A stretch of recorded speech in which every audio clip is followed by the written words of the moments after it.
It's a beautiful day in this neighborhood, a beautiful day for a neighbor. Would you be mine? Could you be mine? It's a neighborly day in this beauty wood, a neighborly day for a beauty. Would you be mine? Could you be mine?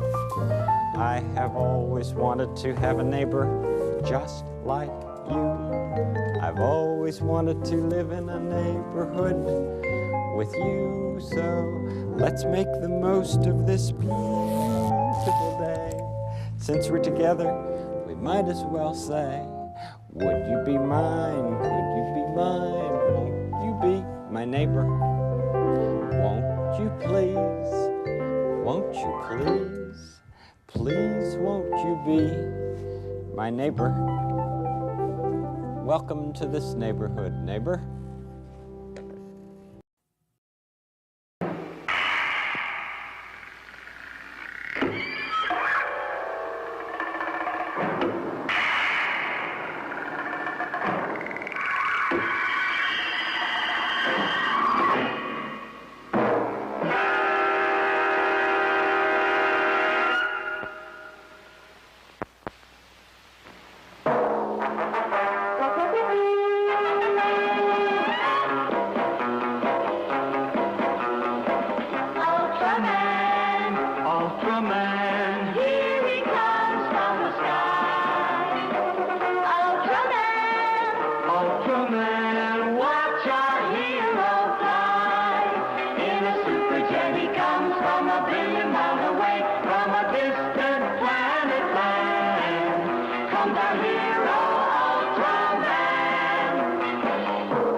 All right, what's up, amigo? Like geeks and freaks, figured today we'd put a little of the old stuff back into process. So before I get started with this, a couple things. It's been a long time.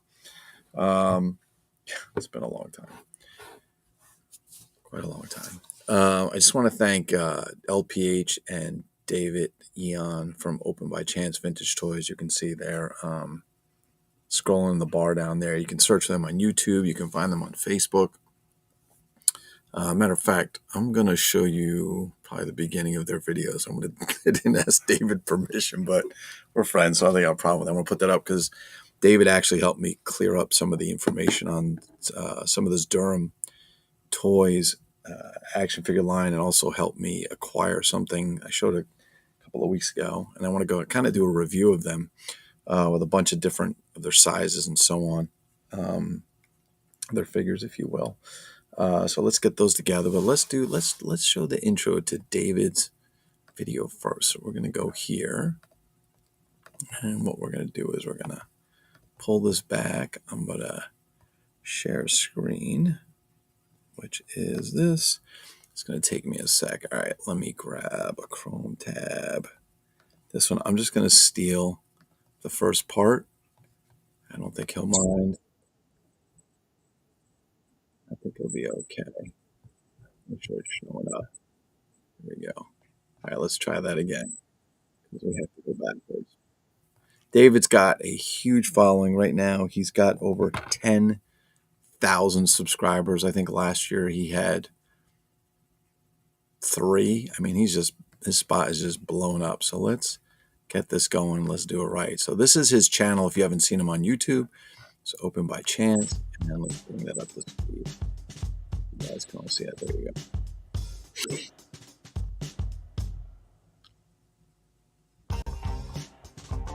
There he is, the man himself, Mr. David Yen, who does this with his wife, LPA. And they have a great collection, like ridiculous. He says this isn't even as good as his first collection, which disappeared for some reasons personal to him. But yeah, he's got some mad stuff. Hey everybody, welcome back. David Eon and the lovely Miss. There they are, David Eon, LPH. All right, so I'm stealing that just so. Just wanted to steal that so I can give you guys a little sample. If you don't know who he is, you really should check out his stuff. He's fantastic. All right, so today, here's what we're going to do. We're going to go through some of the Durham figures. Some of you may be aware of them. Some of you may collect them. Some of you won't.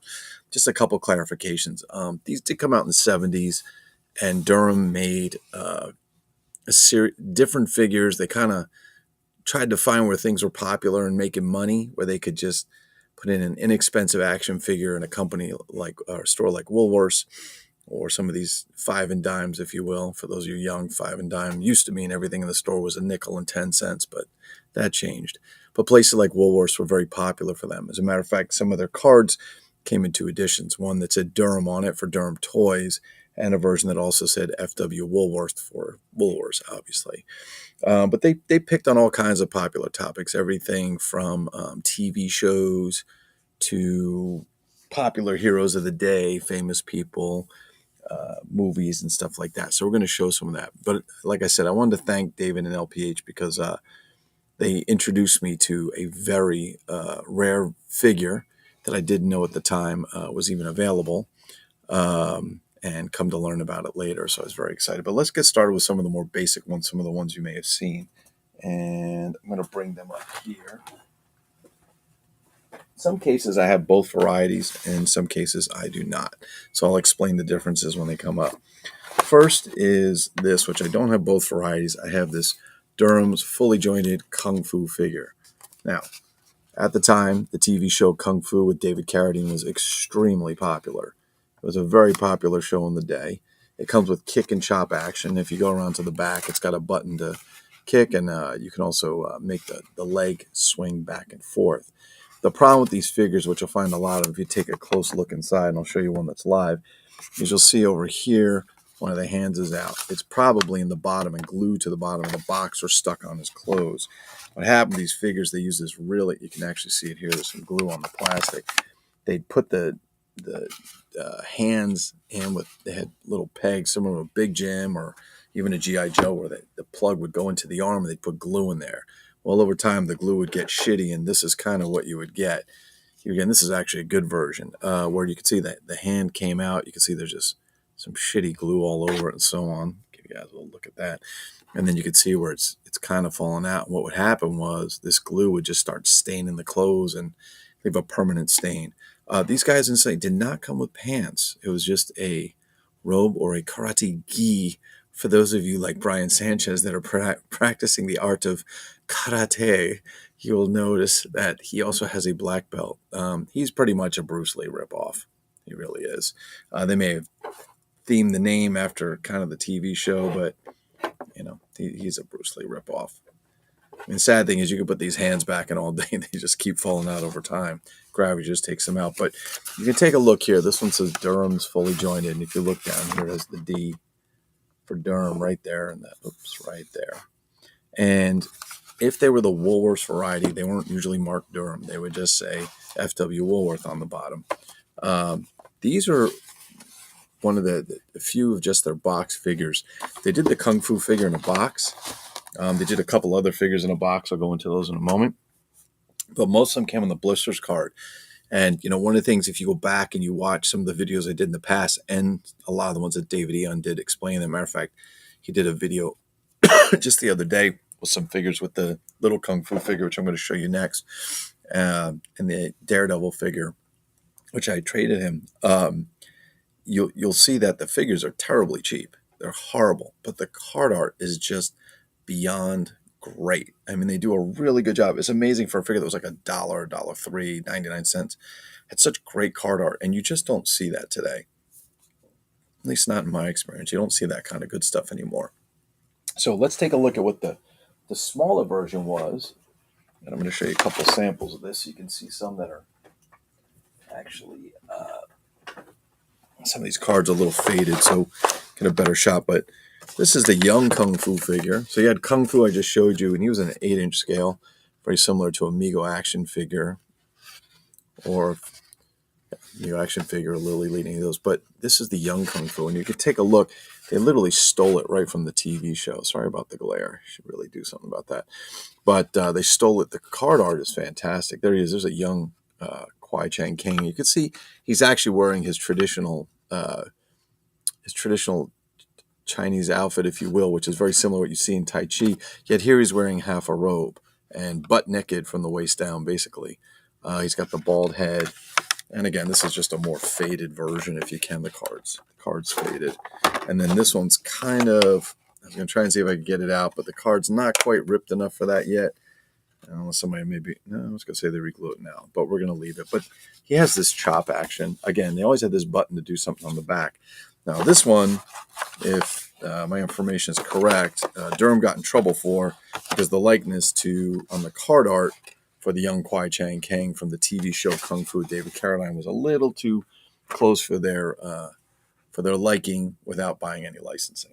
All right, let's go on to some other ones. Another figure here. This is Cycle Cop, and you can take a look at Cycle Cop and say, why would they make him? What is he from? Well, there was a lot of popular TV shows at the time, and you can see this one also says Durham on it, not F.W. Woolworth. On the back, he has this gunslinging action or shooting action, if you will. But look at the card art. It's really good. They show him actually drawing the weapon, which I thought was neat. And again, the art is way better than the figure itself. I don't have a loose one of these to show you.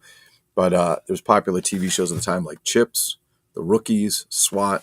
These are all TV shows that are out around this era. And this is probably what led them to bring this to place. I'm guessing probably had to be Chips. Cycle Cop, Chips, pretty much. I would say that's more of their style. All right, let's see what else we got in here. We have this figure, which is interesting, and I'm just going to take a crack at why they would have made this. So this is Durham's Glump. Not that easy to find. A very cool figure. He's basically a kind of a cartoon ape, if you will, with club swinging action. He looks more ape than human. He looks very Neanderthal, if you will. They've got this pretty cool dinosaur over here with Glump across, and this sticker is put on top of this. This one is also marked Durham for ages 4 and up. Not much paint. He's pretty much new. They just put a little brown on his hair and a little brown on his club and a little brown on his animal skin here. I'm just going to take a crack. This probably had something to do with either the Mego 1 million BC line, which were pretty popular in the day, or possibly some of the other many dinosaur movies in those days. Trying to think what they were called. They escape me right now, but just a neat figure, a cool one to have in the collection. If you haven't seen one of those, it's a nice add-on, if you will, to your collection. We also have this, which is Fireman. I'll show you a loose one that's incomplete. This is Durham's Fireman with the swinging axe, and he's pretty much got the Bruce Lee head of this figure. They pretty much are all based. These figures are all pretty much based in here at some point. And these are about 5.5 inch figures. The heads are a little too big for the bodies. A little too big. They look a little dwarfish, if you will. You can see it's 96 cents. That's actually on there. But you can see they did some nice card art. You've got this fireman with his axe and his oxygen tank. You've got this Dalmatian running in the background, and behind him there seems to be another fireman, and there's a truck or a house on fire back there, it looks like, with a truck. So some houses, and then there's a truck over here. Let me show you what this guy looks loose. He's not complete, but just to give you a little idea of how he looks, the axe is molded into the hand. You can see right there, it's molded in. He's just got a jacket, so he's got a little, there's a little naked under there, a little not very, I would say not very appropriate for the time, although it was the 70s, so streaking was not unheard of. The snap on this seems to come apart, so for the most part it comes away. And the button is back here. It's a pretty obvious button that sticks out. I don't know if you guys can see it's kind of protruding right there, and it's a little swing action on there. So, but the head very similar to the Bruce Lee head, if you check that out. What's up, Brian Sanchez? Hello. Sweet Durham. Yes, Durham. Sweet Durham. All right, what else we got going on? Well, let's go to these guys over here. These are fun.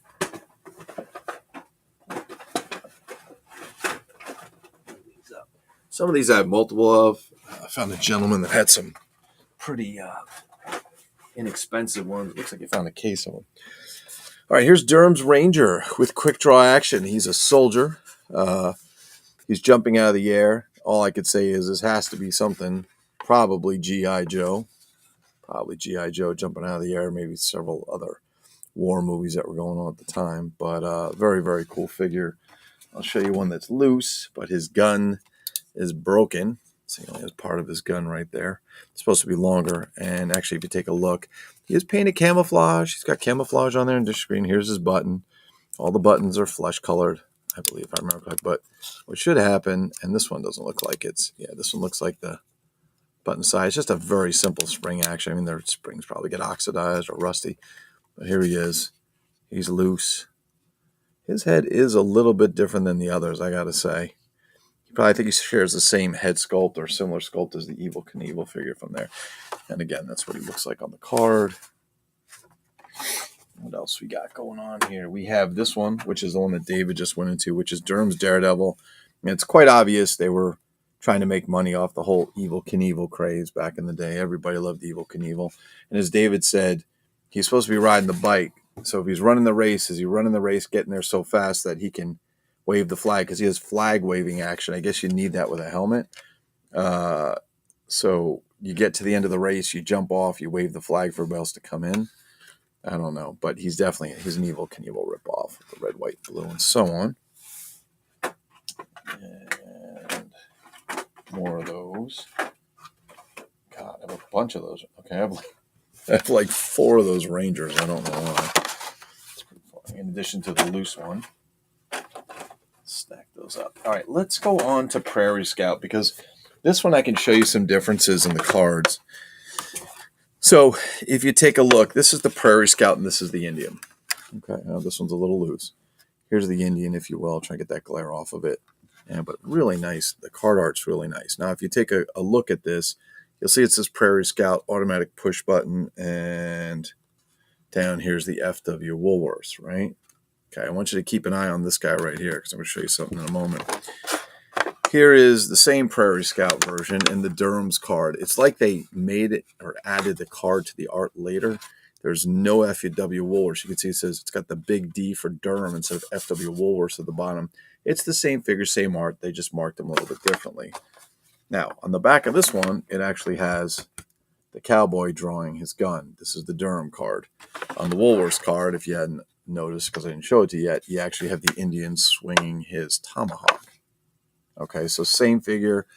They just have 2 different backs to them. Now, they use those same cards for the Prairie Scout Cowboy, which I do not have. He's that same figure. Before I go into the other 5.5-inch figures, let me show you what the Prairie Scout Cowboy looks like when he's not 5.5 inches, but he's in 9 inches. And he's actually the Gunslingers series they did, and this is Buffalo Bill. He has posable knees. He's jointed. His head's same head as the 5.5-inch figure. Matter of fact, the same hat. The push buttons on the back. This one I think is the one that I repaired. I was able to repair this one because the plastic's so fragile it breaks, but it's not too hard to repair. I think I repaired the knee on this one or the other one. I can't remember, but I was able to repair it without anybody really being able to tell. And so this is the 9-inch version. Now, incidentally, they also had Jesse James. Okay, the guns do not come out of their hands. They're a very bad paint job. And then there was Wyatt Earp, who I do not have. Wyatt Earp looks similar. He's basically all black and white. Okay, but yeah, so that Prairie Scout, they reused the head and the style of that body into the Prairie Scout line. All right, who else do we have here? We also have, of course, one of my favorites, the Safari Hunter. And if you take a look at that card art, they've got this massive elephant. Almost looks like I don't know if he's charging, because you have this gentleman down here who is the Safari Hunter's pal. We call him the Lieutenant Kogo knockoff. Why do we say that? Because this Safari Hunter is a complete ripoff of the Marx Safari Hunter figure series that was made around the same time. You see some nice card art on there. And again, really amazing for a $1 toy what the card art is. And this is a ripoff of the Lieutenant Kogo figure. Now, this is where I really want to say thanks to David Eon and LPH, because they actually got me a Lieutenant Kogo figure, which I had back in the day. I had both of them, and I probably paid about $20 for the 2 of them. Now, forget it. So the bubble's off, and of course the paint's always peeling off these guys, but this is what he looks like. Okay. And yeah, the paint on these just goes all over the place, but this one is actually quite complete. If you take a look, if you find them loose, they're usually missing this red hat, which almost looks like, I don't know, like a bottle cap, or not cap, like a container or something. And then he has this plastic strap in the back, and you can see the paint's all coming off their boots. This is what happens to them. They do have the swinging action. I don't know if it works. I'm not going to even try, but a very nice figure. And yeah, we're going to get him on. Now, this Safari Hunter, I got him like this, but somebody had restapled him to the card, which is not ideal, but the glue on these just came off. What I prefer to do in this case is get them into a bag, even like a comic book bag if they'll fit. If not, I'll put them into like a Ziploc bag. I'll kind of make it tight so that they don't fall apart anymore and so on. But there's your Safari Hunter pair, which are a rip-off of the Mark's Safari Hunter figures. A little hard to see in this bag over here. But if you search Mark's Safari Hunter, you will find that they made a figure with a series of vehicles and so on that were pretty cool. All right. Before any of this was made, if I'm correct, I believe these came first, but they may have come second. Forgive me, I'm not 100% certain on it, but there were these as well. And these are actually pretty neat. I had found some Kenner Boy Scout figures with the hats on, didn't know what they were, and then it finally dawned on me where they came from. These are actually MASH figures. So this is Hawkeye, with automatic push button, and you can see the sticker prices. It's molded on. That's not a sticker. It's actually printed. It just looks like it's molded on. This is the Woolworth version, if you will, or the non-Durham card, I guess you could call it. I call it Woolworths. And you can see it has really nice pictures of the cast and so on. They only made 2 figures. They made Hawkeye and they made Hot Lips, who was here. They both come with the same hat. Hawkeye comes with a golf club to swing. And Hot Lips comes with, I guess, a medical bag in which to swing. This is Hot Lips. Now, again, if you pay very careful attention to these cards, forget the glare for a moment, you'll notice that Hawkeye just says MASH, and he says MASH with a couple extra words up here, and the Hot Lips says Durham, and it's missing some of this verbiage. As a matter of fact, is there any other? I think there were some other differences in the card. Oh, yeah. So there's a couple other differences in here. So the caution statement here is actually in bold. This one has a molded on sticker on the Hawkeye. This one does not. So if you're going to be a completist, you're going to wind up having to get the Hot Lips and the Hawkeye with the Durham print, and the Hawkeye and the Hot Lips without the Durham print. Looks like a guy from Children of the Corn. You're building an army. Yes, I'm building an army. I am building an army, Brian Sanchez. Okay, what else we got? Oh, I was going to show you this. This is actually a loose Safari Hunter, if you will. Still the same kind of head. He comes with this white hat, binoculars, if you will, little safari outfit. Yes, he is a ripoff of the Marks series for sure. All right, so that kind of covers our... Oh, no, wait, I'm not done with the Durham figures. Sorry. This is the one. This is another one I wanted to thank David and LPH for. This is Durham's Bluebeard. Mine's a little bit broken on the bottom, and it looks like somebody put 2 staples in to kind of hold the card back in place because it probably cracked over the years. He has swinging hook action. He's got this really great card art for Durham, if you will, Bluebeard. And I have to say he's super rare. As I said on the website, if you go to mymegolike.com and you go to the Durham section, you'll see the caption says Bluebeard. He's probably almost as hard to find the action figure as it was to catch him in real life, if you will. But Bluebeard's fantastic. He's got a hook on one hand. He's got a parrot on the other. And as David Young said, how does he wipe? I don't know. That's an excellent question, David. I guess the world will never know. But he is incredibly rare. Didn't even know he existed. And I remember David Eon telling me about 2 years ago maybe that he had one. And I was like, oh, you have to let me see it. And then one day he brought it out and showed it to me. And I went on a rampage to find this thing, looking everywhere for it. Finally, one day, it just popped up. But he does have it's really cool card. I like that they put the parrot on his shoulder and he has a hook. I don't know why they put the parrot in his hand. They should have put it on his shoulder as far as I'm concerned, but not much paint on him either. They basically painted his sash red. They left everything else blue, including his hands and the sash. Then they painted his boot and his peg leg brown. His hook is black. And then they painted the parrot green with a little bit of red. So I thought that was pretty. But this is extremely rare of the rare. If you are a Durham collector, I don't even know if you've heard of this. I collected Durham for 20-some years, and it was David that pointed this out to me. I don't know if I'll ever find one again. I didn't think I was going to find one to begin with. Got to be honest with you. So I love this figure. It is absolutely one of the prize pieces in my Durham collection. Okay, what's Brian Sanchez screaming about it? I bet he's wiped his ass with the wrong hand. That's very possible. We did have reports, although not confirmed, that Bluebeard did go to the hospital more than one occasion for torn anus syndrome, Brian Sanchez. So you very well could be right there. All right. That's our Durham stuff. There are other Durham toys that they made. Durham made a lot of stuff. They had a license with Disney for a while that I think they eventually gave up or lost. They had made Hawkeye on a motorcycle toy, I think it was a pullback, and they made some other toys, some bendy monsters and stuff, which would be something that you monster collectors might be into. They were called, what are they called, posers, I think. And they were very, very hard to find if you haven't seen them. Well, at least in my experience. All right, so we're going to switch gears. We're going to go to another company called Aviva. Now, Aviva put a lot of their stuff through Woolworths. Matter of fact, one figure in particular was only sold at Woolworths, as far as I can find in my research. They based them off an old TV show called Space Academy. I never saw Space Academy. I think it was around either the late 70s or the very early 80s, maybe a little into the 70s, I'm not sure. But it was all around that Star Wars craze when that came out, and I was living overseas when it did. So I've watched just a little bit of a few episodes on the internet. And I want to thank that to Johnny Shedrick from MIB Master Toy Museum for pointing it out to me. It's a neat show.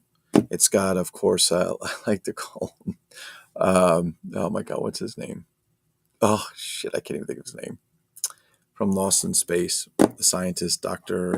Smith. There we go. How hard is that to remember? So it's got Jonathan Harris as the lead. I guess the head of the school is Isaac Gampu. And there he is. And I'm not going to even try an impression of him. If I need an impression, I will let the man himself, Richard Hurley, Dr. Durant, do the impression of Isaac Gampu as he says, "Oh, William," he does. There was only 4 figures made. Even though there were more characters on the show, there was at least one, I think 2 girls and another guy, and they never made them. And if you want to talk about, without getting too political about something that might be racist, that might be part of it.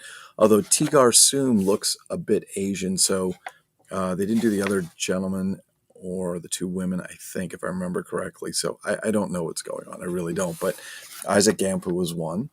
And these suffer from the same syndrome as the Super Joe bodies, is that when I got these, they were never open, supposedly. And you could hear ch-ch-ch-ch-ch-ch. So I did open them and clear out what was in there because it was like sand in there. And that sand is literally the hands. Take a look. They just disintegrated. The plastic disintegrated. These are what the hands look like with these curves on, but they disintegrate into nothing over the years, even without touching them. And then eventually the joints probably go as well. They not only made the figures, and they do have a lot of neat art, photos from the show on it, a lot of cool stuff, front and back. But Space Academy, a flying university, almost a city in size, by Aviva, 1977. So this is it from the 70s. Sorry, Brian, I'm just trying to see if you wrote anything there. So, yeah, these are from the 70s, 1977, right around that Star Wars craze. Again, very cool. But they also not just made 4 figures, they also made a series of outfits for them. Yes, that's right, outfits, of which I will not be showing you because I have not bought any outfits. The figures themselves, other than Loki, I'm going to show you in a minute, they're very hard to find. They're very hard to find boxed. They're very hard to find loose. I think they just fell apart and parents threw them away, to be honest with you. Any leftover examples are probably from kids who never opened them or just old store stock. Then they had Chris Gentry, and they do make a little bit of a difference. So the front of each box, this little graphic, this cartoon is a little bit different for each character. You can see they're a little different. This is Chris Gentry, and I guess on the back as well. Yeah, it matches what's on the back. You can see it's a little bit different on the graphic.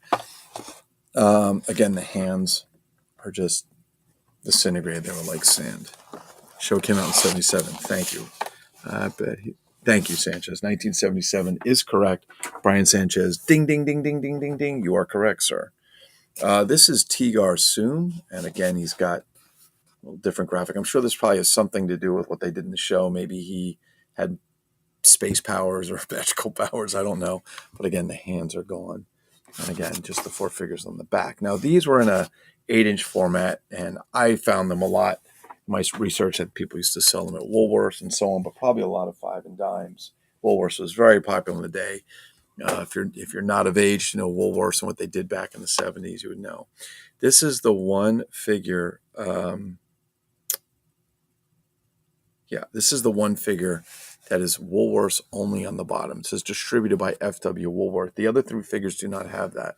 And this is Loki. And I think he was kind of like a android or something, or part boy, but you can see he's like, I don't know, he's duplicating himself or some stuff. I didn't really, like I said, I didn't watch the show enough to tell you.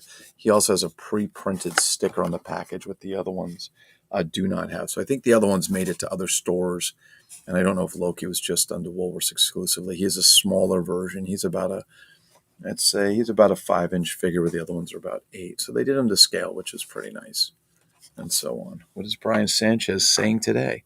Besides Jonathan Harris, it also had Brian, is it Tochi or Toki? I don't know how to say it, who played Revenge of the Nerds and Police Academy.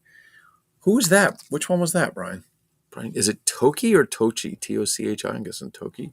Or Tochi or Tucci. Is it Tucci? He played, I don't know who that is.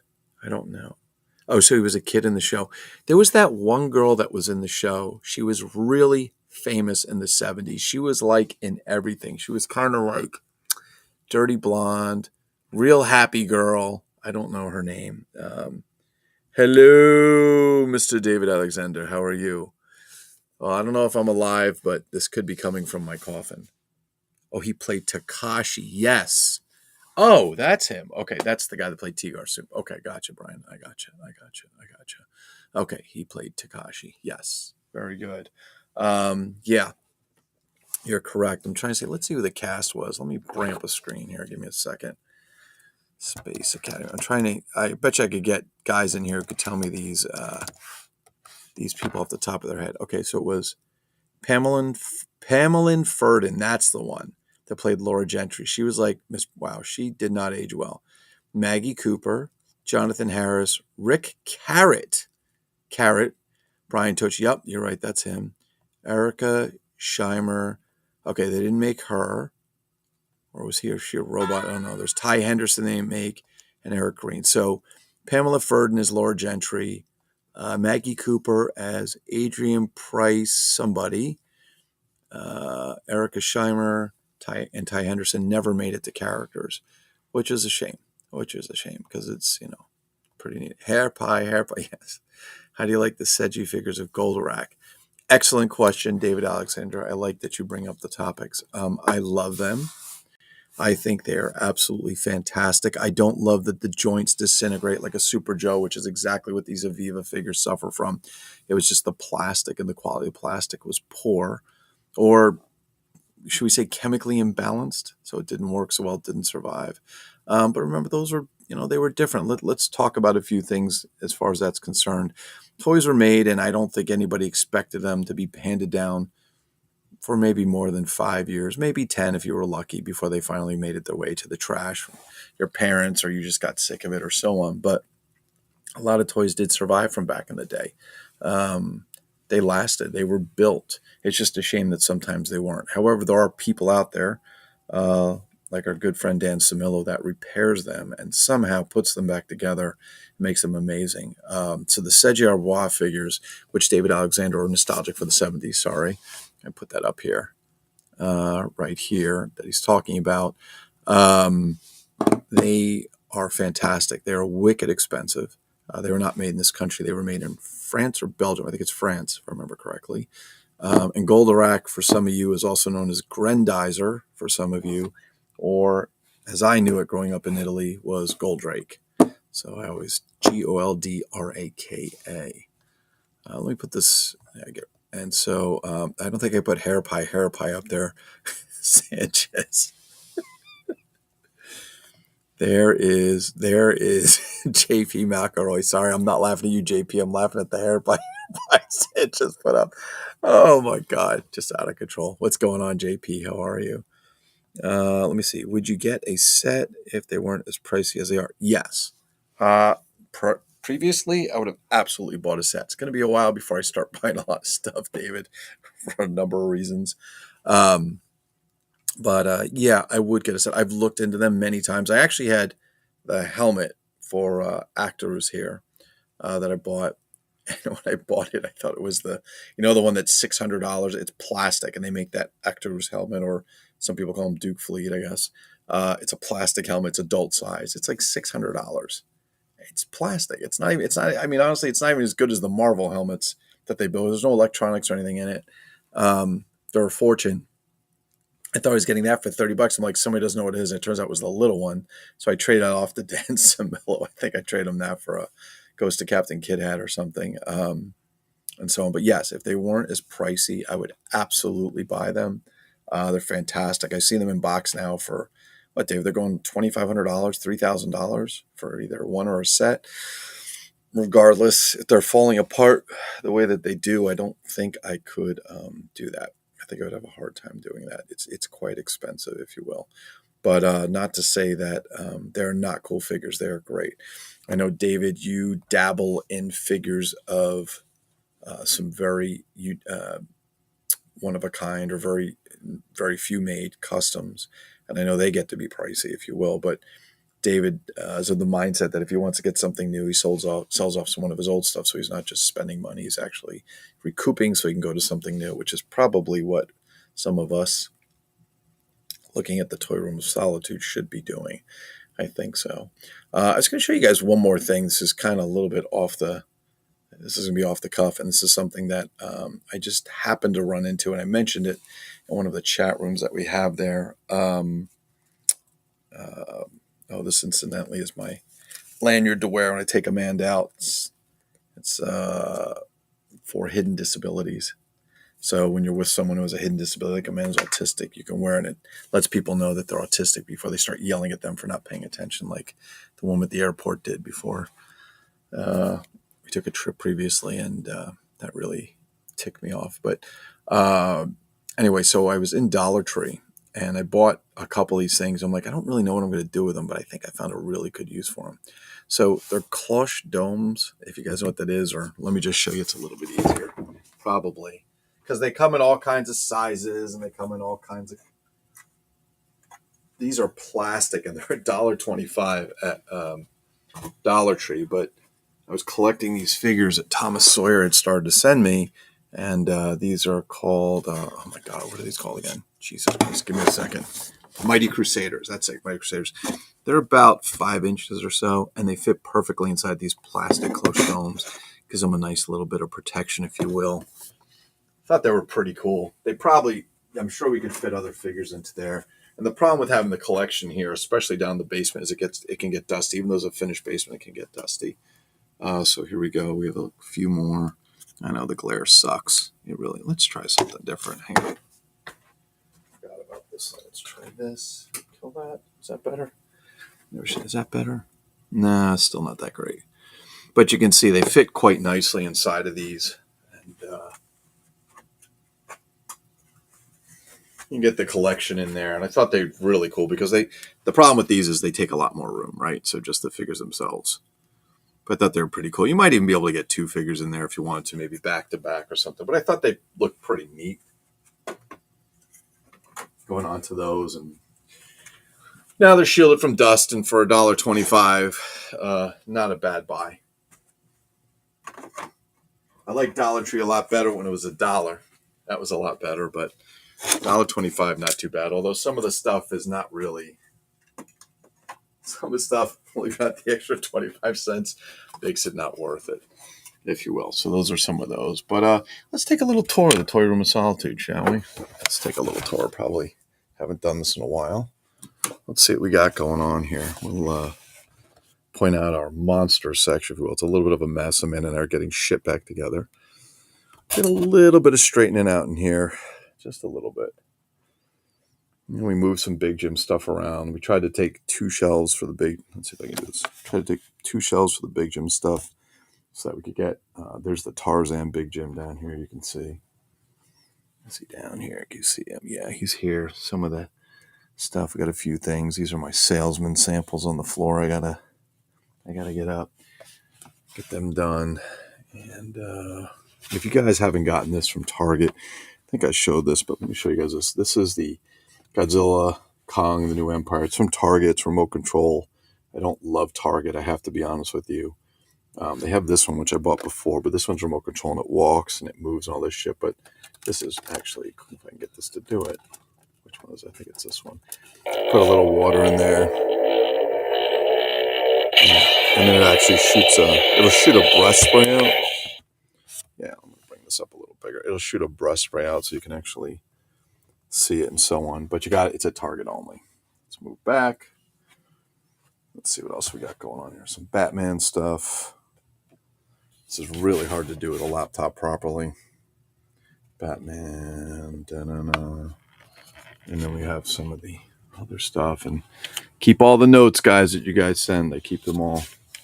It's a little bit more section over here. I really should just switch this to phone and do it. David Alexander, this is probably the part that you would like the most, which is just a very small $6 million man section with a knockoff Maskatron figure. And of course, our Ghost of Captain Kids. I think we're up to 16. I haven't counted in a while. Stuff on the ceiling, of course. There is shit all over the place back here. I got to get some batteries in that light. Looks like it's out again. But yeah, we got a lot of shit in there. There's our Mr. Action mobile base towers or G.I. Joe tower and so on. So I'm just going to, I can't really even tell what we're looking at here right now because I can't see, but I'm just going to kind of take a quick peek down. We got all kinds of goodies going on. So on, if you will, and just kind of do one of these. Not going to go too crazy. This is a great figure here, by the way, Big Rex. If you guys haven't seen him, he's a Godzilla knockoff. He walks. He has flashing eyes.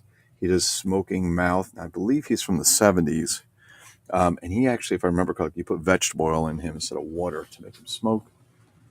We got a few things going around here. Some cool stuff. Neat stuff, if you will. Of course, our favorite part for Danny Gates is the religious action figures toys section with Christians and Jewish. Danny Gates' favorite. Loves his stuff. More stuff. Oh, I got to get some Migos set up down there. Looks like I got them laying down. And so there's all more sections and shit back there we can go through, but can't really. A lot of Mr. Action. Love Mr. Action stuff. Really do. I've definitely enjoyed collecting Mr. Action. A little thanks to Rich Hurley for pointing these wax beauties out to me. You get at Universal. They're a lot of fun. And yeah, just some stuff in here. But as you can see, we keep everybody's notes. We got even some glow-in-the-dark shit around here. Yeah, here's some glow-in-the-dark poop. Some glow-in-the-dark shit. We got all kinds of stuff going on back here. Lots of fun. You know, before I understood really collecting, I was buying the sideshow figures.